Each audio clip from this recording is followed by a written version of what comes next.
Josh, good to catch up. The last time we talked, yourself and Scott signed contract extensions. Obviously, a lot has happened since then.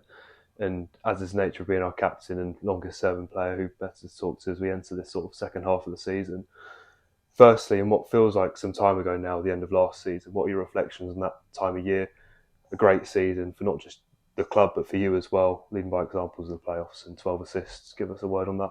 Yeah, it feels like a lifetime ago now, but yeah, it was obviously a great season and one that I'm immensely proud of, both personally and as captain to sort of be part of that highest finish for the club in such a long time. So yeah, it's one that I'll look back on with pride, and yeah, it's something that we need to try and recapture and emulate again.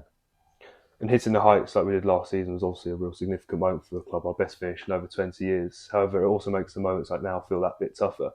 We've had a stuttering start to the season, everybody knows that. What do you feel the main contributing factor to that is as a player, and what do you feel is needed to return to those levels of last year?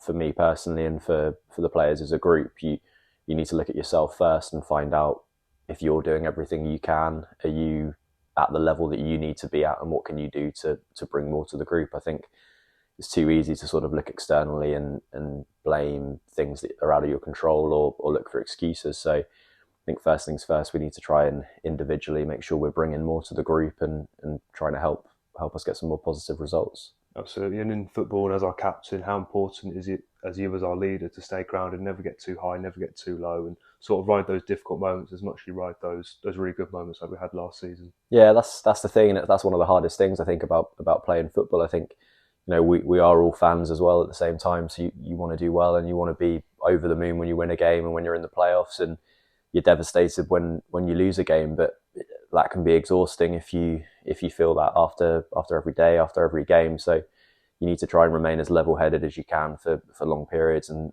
think about the process and what it is you're trying to achieve. It's difficult, especially when you're at the wrong end of the table and you're the wrong end of the results, because it's frustrating, and there has been a lot of frustration and anger and disappointment within the team. But at some point you have to try and park those emotions, because they're not necessarily going to help you change the course of the results, and you need to find a way to change that and get a positive result. And of course, in the last couple of weeks, we've had changes here at the football club with the old manager leaving, Ian Dyer stepping up as caretaker manager again. Obviously, someone you know really, really well. How's the last couple of weeks been for you and for the players? Yeah, it's been really tough. It's been a challenge. Obviously, when someone loses their job, it's never a nice feeling, and I think collectively we all feel a lot of responsibility for that, and I think Ian will probably feel that as well, and I think you've spoken about that. But Ian's been absolutely fantastic for the last couple of weeks. It's obviously a difficult situation and a challenge for him and for all of us, but he's been really focused on leading us and trying to get us to get some positive results. So he's obviously a fantastic coach and is continuing to do that, but he's helping us massively and trying to help the group get through this difficult period. And in these moments, how much do you feel it's important that players like yourself, Scotty Cuthbert, Porrick Harmon, step up and, as leaders, really rally the group?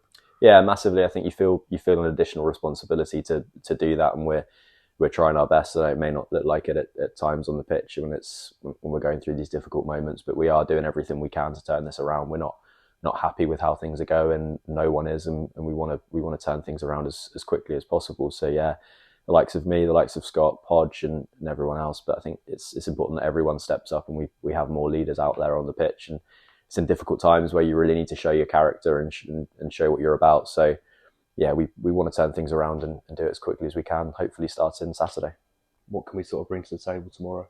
Yeah, I think obviously Luke Garrett's done a fantastic job at Boreham Wood. They're consistently in and around the playoffs, and I think they've had a similar start to us really to this season, in terms of they're not where they want to be, where they expect to be, and where they used to be. And so yeah, I think it'll be a match where both teams are desperate to pick up those 3 points. And I think we always know what we're going to get when we play a Boreham Wood team. They're incredibly well organised, really well coached, tough to play against. So yeah, it's not going to be easy by any stretch of the imagination, but we're up for the task and are looking forward to hopefully going there and trying to get a positive result. Josh, thank you for your time. Best luck tomorrow. Thanks very much.